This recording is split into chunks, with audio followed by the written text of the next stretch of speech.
ça nous concerne. On est très heureux de ce nouveau rendez-vous cette année. Vous le retrouverez tous les matins à 4h50 avec Géraldine. Géraldine, la star de l'été, ça n'a pas été Lionel Messi ou les médaillés aux JO de Tokyo, quoique Lionel Messi a fait quand même pas mal parler de lui. Non, il y a mieux. Il y a mieux, nous dit Géraldine. Elle nous dit que c'est le camping-car. Eh bien oui, on les a vus sillonner les routes de France. Vous étiez peut-être au volant de l'un d'eux. Eh bien oui, c'était la grande tendance cet été, le camping-car ou le van aménagé. Il a même fallu inventer un mot pour parler de cette tendance, le caravaning. Alors, il y a déjà eu un boom l'an dernier après le confinement. Il a été plus que confirmé cette année.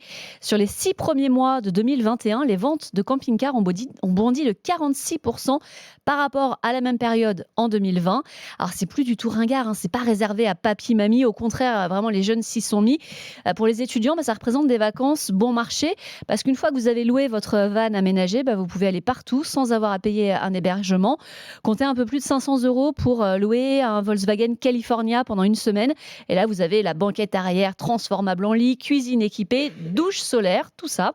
À l'achat, c'est vrai que ça reste... 500 €. Ouais, pour une semaine. Ouais, C'est raisonnable. Ça va, ouais, c'est pas mal. À l'achat, en revanche, ça reste un budget. 35 000 € pour le fourgon aménagé, jusqu'à largement plus de 100 000 € pour les camping-cars grand luxe.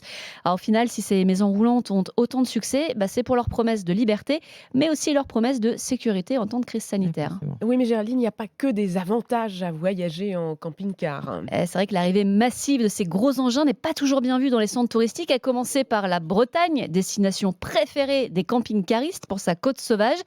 Plus de 1700 km de côte en Bretagne, c'est la région française qui a le plus long littoral.